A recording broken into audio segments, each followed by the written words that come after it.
नमस्कार, एक बार फिर आप सभी का स्वागत है। दोस्तों, स्वास्थ्य संबंधी सेवाओं की अगर बात करें तो इसमें कोई दो राय नहीं है कि समय के साथ साथ तकनीक विकसित हुई है और खासकर मेडिकल साइंस ने काफ़ी एडवांसमेंट की है, लेकिन इसके बावजूद भी कई चुनौतियां हम सबके सामने हैं और कैंसर एक बहुत बड़ी चुनौती मैनकाइंड के सामने है। कुल मिलाकर जम्मू कश्मीर की अगर बात करें तो कितनी एक बड़ी चुनौती कैंसर के रूप में हम सबके सामने और किस प्रकार अर्ली स्टेजेस पर अगर इसको डायग्नोज किया जा सके तो क्या एक स्वास्थ्य जीवन हम जी सकते हैं, और क्या जो अर्ली स्टेजेस पर ही अगर वैक्सीनेशन लगाया जाए तो क्या कैंसर की प्रिवेंशन हो सकती है। इन सब विषयों पर बात करने के लिए हमारे साथ जुड़ चुके हैं डॉक्टर सत्यांकर गुप्ता जी, जो मेडिकल ऑन्कोलॉजिस्ट हैं American oncology institute Jammu. Doctor साहब, स्वागत है आपका। Thank you. Doctor, Jammu Kashmir के संदर्भ की अगर बात करें, हम सब जानते हैं कि कैंसर एक बहुत बड़ी चुनौती है, लेकिन जम्मू कश्मीर में इस वक्त सिनारियो क्या है कैंसर को लेकर, उसके बारे में बताइए। देखिए, कैंसर मतलब ये एक ऐसी बीमारी है जो आप सब लोग जानते हैं, जिसके बारे में हर तरफ हम लोग राइट लेफ्ट अपने मोहल्ले में, अपने परिवार में काफ़ी कैंसर पेशेंट्स देख रहे हैं और इसका इंसिडेंस बढ़ता जा रहा है। लोग भी ज़्यादा अवेयर हो रहे हैं, डायग्नोस्टिक जो टूल्स हैं वो इम्प्रूव हो रहे हैं। तो कैंसर जो है हर एज ग्रुप को अफेक्ट कर रहा है across the gender. So it's very common. Specially अगर हम मेल्स की बात करें तो हमारे रीजन में head and neck cancer most common cancer है, लंग कैंसर जो सेकंड मोस्ट कॉमन है, और प्रोस्टेट कैंसर, ये बहुत कॉमन कैंसर्स हैं। हेड एंड नेक में as an oral cavity, larynx जो हमारी सांस की नली है, जो हमारे खाने की पाइप, इसोफेगस, वो सब इंक्लूड करके मैं बोल रहा हूँ। और अगर फीमेल्स की बात करें तो ब्रेस्ट कैंसर और सर्वाइकल कैंसर बहुत कॉमन है। लेकिन पर्टिकुलरली अगर north India specially Jammu Kashmir, तो गॉल ब्लैडर कैंसर बहुत कॉमन है। गॉल ब्लैडर जो कि नॉर्मली एक फीमेल्स की डिजीज़ है, जो फीमेल्स 40 और फैटी फीमेल्स की डिजीज़ होती थी, बट मेल्स में भी गॉल ब्लैडर कैंसर बहुत कॉमनली देखा जा रहा है। Almost I would say every day एक पेशेंट तो नया आता ही आता है गॉल ब्लैडर कैंसर का, और one of the most aggressive cancers में गॉल ब्लैडर कैंसर का नाम आता है। और अगर आप डेटा वाइज बोलेंगे, अभी मेडिकल कॉलेज जम्मू की तरफ से या रीजनल कैंसर सेंटर की तरफ से एक पब्लिकेशन आई थी, जिनमें almost 5 to 6,000 cases per year जो नए रजिस्टर हो रहे हैं मेडिकल कॉलेज में, which is very very high. और एवरी ईयर जो नंबर है वो बढ़ता ही जा रहा है, बढ़ता ही जा रहा है। और ये वो फिगर्स हैं क्योंकि हर पेशेंट मेडिकल कॉलेज नहीं जाता है, कई पेशेंट्स प्राइवेट सेक्टर में भी आते हैं, कई patient straight away outside the state भी चले जाते हैं। सो नंबर आप at least if not more double आप उसको कर ही सकते हैं। तो डॉक्टर साहब, लेकिन एक अमूमन लोगों के बीच में ये रहती है कि क्या कारण है कि जो कैंसर के केसेस हैं बढ़ रहे हैं, क्या हमारा लाइफस्टाइल या हमारा खान पान है जिस कारण इन केसेस में वृद्धि हो रही है? देखिए, लाइफस्टाइल तो डेफिनेटली इसमें हम इसका है ही है एक रोल, लेकिन कई चीज़ में जेनेटिक बेसिस भी है। कई फीमेल्स हैं जो जिनके family members one after the other affect हो रहे हैं, बट लार्जली मैं बोलूँगा तो खान पान ही है। ओबिसिटी और जो हमारा जो बिहेवियर है, जो खान पीन को लेके, स्पेशली जो स्मोकिंग आ गया या टबैको प्रोडक्ट्स आ गए और अल्कोहल आ गया, ओवरवेट आ गया, सो ये रिस्क फैक्टर्स डेफिनेटली कंट्रीब्यूट करते हैं कैंसर को। बट कई बार हम देखते हैं छोटे छोटे बच्चे जिनका ऐसा कोई हैबिटस नहीं है, but still they get expose to all such cancers. Leukaemias बहुत कॉमन है, बोन ट्यूमर्स बहुत कॉमन है। लेकिन कई कैंसर्स मतलब ऐसे जिनमें हमें कारण नहीं पता है, सो मोस्टली वही हैं। बट स्टिल हैविंग सेड, जो ये हाई रिस्क बिहेवियर है, स्पेशली स्मोकिंग एंड टोबैको, ये तो बहुत ही डेंजरस है। डॉक्टर साहब, यहाँ पर एक चीज़ सबसे इम्पोर्टेंट निकल के आती है कि क्योंकि अपने जीवन में हम अपने जीवन यापन करते हैं तो it's difficult to identify the symptoms. Symptoms क्या रहते हैं अर्ली सिम्टम्स की अगर बात करें? देखिए, सिम्टम्स क्या है, ऑर्गन वाइज है। अगर हम लंग कैंसर की बात करें तो यूजुअली लंग रिलेटेड सिम्टम्स जैसे सांस चढ़ना या खांसी होना और खांसी में ब्लड आना, ये यूजुअली लंग कैंसर के सिम्टम्स हैं। अगर हम ल्यूकीमिया की बात करें तो ब्लड कम हो जाता है, प्लेटलेट्स कम हो जाते हैं, ब्लीडिंग होना शुरू हो जाती है। अगर हम किसी लिम्फोमा की बात करें तो नेक में नोड्स आएंगे। ब्रेस्ट कैंसर की बात करेंगे तो ब्रेस्ट में लंप आएगा, सो स्वेलिंग वगैरह की प्रेजेंटेशन है। प्रोस्टेट कैंसर की बात करें तो कभी बोन पेन्स करके प्रेजेंट करता है। सो काफ़ी वेरिड होता है, ऑर्गन वाइज होता है। बट मोर इम्पॉर्टेंट ये है कि कोई भी सिम्टम आए और I think at the earliest we should report. अभी yesterday only I saw a patient, वो ऑलमोस्ट 3 ईयर से ब्रेस्ट का लंप लेके घूम रही थी, और मैंने उसको पूछा आपने क्यों रिपोर्ट नहीं किया? देन शी सेड क्योंकि इसमें पेन नहीं थी तो आई थॉट ये कोई शायद फैटी टिश्यू है या कोई फैट लाइपोमा है।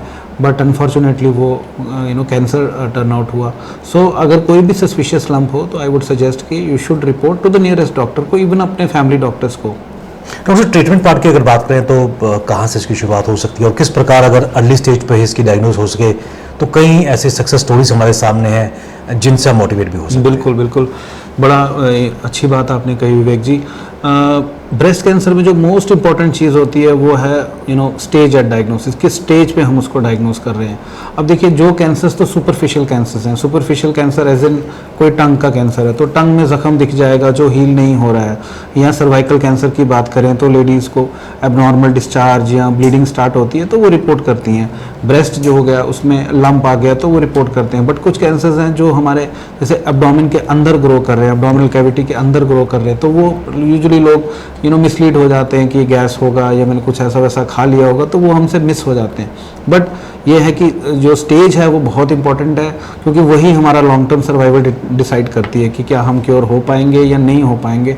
स्टेज 4 कैंसर भी कई सिचुएशंस, कई कैंसर्स हैं जो 4 साल 5 साल जीवन निकालते हैं, but that is with treatment. But अगर अर्ली स्टेज में हम लोग डायग्नोज हो कर पाते हैं तो डेफिनेटली हम क्योर की बात कर सकते हैं. पहले ये परसीव किया जाता था कि किसी व्यक्ति को कैंसर होता था तो it's as good as his death sentence, लेकिन क्या आज के समय में बदलाव, क्योंकि मेडिकल एडवांसमेंट बहुत हो चुकी है, क्या सिचुएशन में एक बदलाव आया है?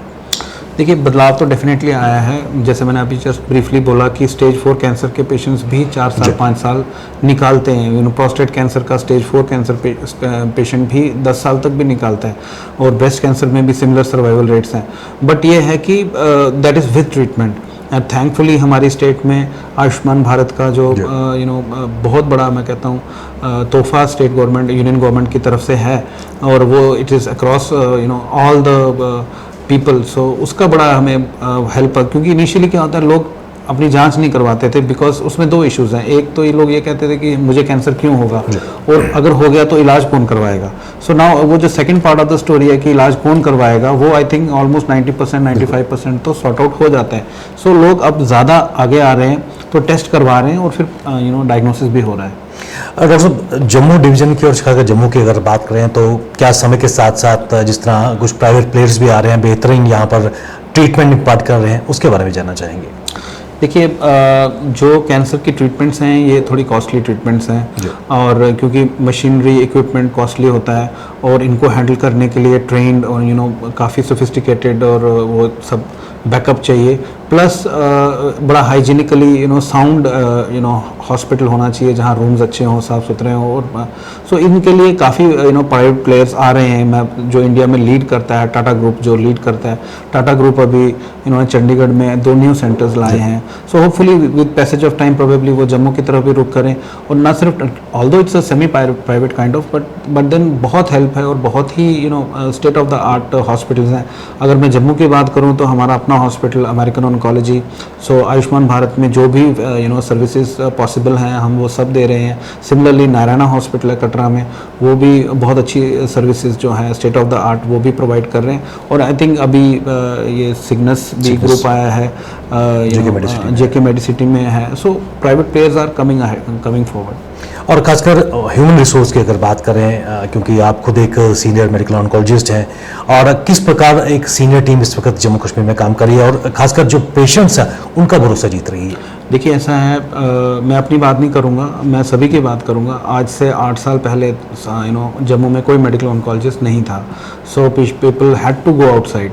बट अभी I think 8 to 10 people are there.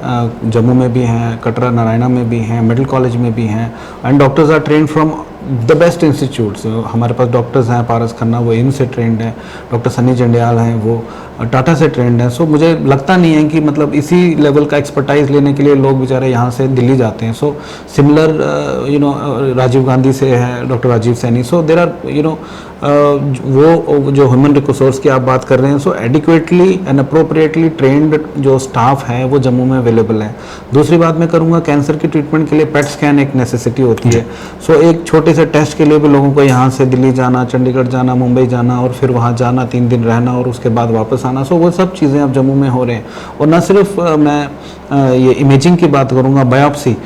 Image guided biopsies Jammu में यूजुअली लोग नहीं करते थे क्योंकि for the fear of complications. अब ये रूटीन रूटीन हो गई हैं एंड विद 100% सक्सेस। हार्डली कभी एक बायोप्सी होती है जो नेगेटिव टर्न होती है। सो बायोप्सीज जम्मू में हो रही हैं, पेट स्कैन्स जम्मू में हो रही हैं, high and cancer surgeries Jammu में हो रही हैं, हर तरह की कीमोथेरेपी, इम्यूनोथेरेपी, टारगेट थेरेपी, जो भी आप बोलो वो हो रहा है। और अगर रेडियोथेरेपी की मैं बात करूँ, ब्रैकीथेरेपी हमारे पास अवेलेबल है, लिनैक मशीन्स हैं, जम्मू में है, नारायणा में है। सो आई डोंट थिंक कोई ऐसा मेजर चीज़ ट्रीटमेंट जो है वो जम्मू में अवेलेबल नहीं है।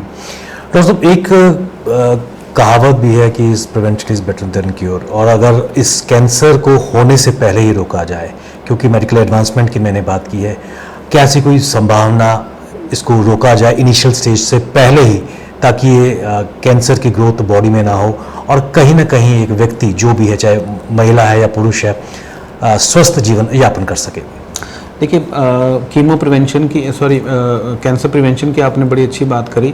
इसमें लार्जली अभी हम लोग काफ़ी पीछे हैं, बट स्टिल जो विमेन में सेकंड मोस्ट कॉमन कैंसर जो सर्वाइकल कैंसर है, और इवन मेल्स में जो most common cancer head and neck cancer है, सो इन दोनों को पोटेंशियली प्रिवेंट किया जा सकता है with the use of simple vaccine. India में फ्रीली अवेलेबल है। स्लाइटली मैं बोलूँगा ऑन द कॉस्ट वाइज थोड़ा सा हार्ड है, but still people should take it and freely available है। Just two jabs. अगर एक कोई लड़की 9 to 15 ईयर्स के एज ग्रुप में आती है तो she just has to take 2 doses, very simple, just routine vaccine जैसे हम लगाते हैं BCG वैक्सीन या मीजल्स मम्प की वैक्सीन, बिल्कुल सिमिलर तरीके से लगाई जाती है और कोई साइड इफेक्ट्स नहीं है और ऑलमोस्ट 99% क्योर है। न सिर्फ cervical cancer, vaginal cancer, anal canal के कैंसर, ओरल कैविटी के cancer, so they all can be protected because वो एक वायरस से होता है। सो जो हमारे हर्पी सिम्प्लेक्स वायरस है उससे होता है, ह्यूमन पेपिलोमा वायरस है उससे होता है। So we can prevent that. Not all cancers are because of viruses. So जो वायरस से हो रहा है, सो उसमें हम वैक्सीन के थ्रू उसको प्रिवेंट कर सकते हैं। सर, वैक्सीन की आपने बात की और मुझे लगता है कि एक लाउड एंड क्लियर मैसेज, खासकर अवेयरनेस की जहाँ पर बात आ रही है, जिस तरह आपने कहा कि वैक्सीनेशन एक कारगर सिद्ध हो सकती है, और इसकी सक्सेस रेट की अगर बात करें तो कितनी है? Almost up to the tune of 100%। Great. And it's substantial. अगर ऐसी भयानक बीमारी से इतना हाई प्रिवेंशन रेट है तो आई वुड सजेस्ट ये तो होना ही चाहिए। और अभी ये I think national immunization schedule में भी आ जाएगा। पुरुषों की अगर बात करें तो पुरुषों के लिए क्या इस तरह की, खासकर जो head male member, family member है, उसके लिए इस तरह का कोई वैक्सीनेशन का प्रावधान हो सकता है क्या? अभी सर देखिए, वैक्सीनेशन जो है ना, नॉर्मली जो हेड एंड नेक कैंसर्स होते हैं वो टबैको प्रोडक्ट से होते हैं, लेकिन कई बार हम यंग मेल्स को देखते हैं 25, 30, 35 ईयर्स के। सो उसमें भी ये सेम जो ह्यूमन पेपिलोमा वायरस है वही उसका कल्प्रेट एजेंट है। सो अगर उससे मुझे प्रोटेक्ट करना है तो मुझे वैक्सीन अर्ली एज पे लेनी है। सिमिलरली 10 to 20 ईयर्स पे मुझे 2 जैब्स लेने हैं। ऑल्दो ये मतलब इतना प्रैक्टिस में नहीं है, बिकॉज यूजुअली जो हेड एंड नेक कैंसर्स हैं वो टोबैको प्रोडक्ट से हो रहे हैं, not with HPV, but I would strongly recommend, yes, males should take that. और काफ़ी as head of the family तो आई डोंट थिंक उसमें कोई एडवांटेज होगा, बिकॉज एल्डरली एज में it is tobacco related, but young age को अगर prevent करना है तो vaccine should be taken. Somewhere around 10 to 15 years पे आप एक जैब ले सकते हैं। डॉक्टर साहब, जिस तरह हमने प्राइवेट प्लेयर्स की बात की और बेहतरीन यहाँ पर प्राइवेट सेवाएं दे रहे हैं, खासकर अगर कॉर्पोरेट सोशल रिस्पॉन्सिबिलिटी की अगर बात करें या फिर अवेयरनेस की अगर बात करें, तो किस तरह ये सभी प्राइवेट प्लेयर्स न केवल शहर बल्कि जो पेरीफेरी है, रूरल फ्रिंजेस पे जाकर भी अवेयरनेस और उसके साथ साथ अगर हम चेकिंग की अगर बात करें, सिम्टम्स को एड्रेस करने की बात करें, किया जा रहा है? देखिए, कॉन्स्टेंटली जो मैं अपने ग्रुप की बात करता हूँ, हम लोग पेरिफेरल OPDs करते हैं और उसमें स्क्रीनिंग डिटेक्शन कैंप्स होते हैं। लास्ट ईयर हमने कॉन्फ्रेंस की थी तो उसमें मैमोग्राफी की बसेस थी और ओरल चेकअप की सारी सुविधाएं थी और काफ़ी फैसिलिटीज़ थी, PSA टेस्ट वगैरह सब था। सो या थोड़ा थोड़ा ये मतलब हम इन रोड्स बना रहे हैं, बहुत ज़्यादा लीप्स तो नहीं ले रहे, बट देन यस, हर हॉस्पिटल ये पेरिफेरली OPDs करता है और उसका कुछ ना कुछ रिजल्ट हमें शायद दिख भी रहा है, क्योंकि हमें OPDs में पेशेंट्स मिलते हैं अर्ली स्टेज पे, सो हम लोगों को क्योर भी कर पाते हैं। और बिल्कुल अंत में जानना चाहेंगे, युवराज सिंह एक बहुत बड़ी मिसाल हम सबके सामने है। कैंसर के युद्ध में उसने जीत हासिल की और आज एक बार फिर कहीं ना कहीं वेटरन क्रिकेट में दोबारा अपनी नई इनिंग खेल रहे हैं। इस तरह के कई उदाहरण हमारे सामने हैं। क्या एक मैसेज आम जनता को देंगे कि उदासीन ना हो, बल्कि शुरुआत से ही इसका मुकाबला डट के करें और जीत हासिल करें? देखिए, मैसेज बिल्कुल क्लियर है। कोई आदमी अगर आदमी औरत ये सोचते हैं कि मुझे कैंसर क्यों होगा, मैंने तो ऐसा कुछ खाया नहीं, वो ऐसा नहीं है। Nobody is immune to cancer. Anybody can have cancer.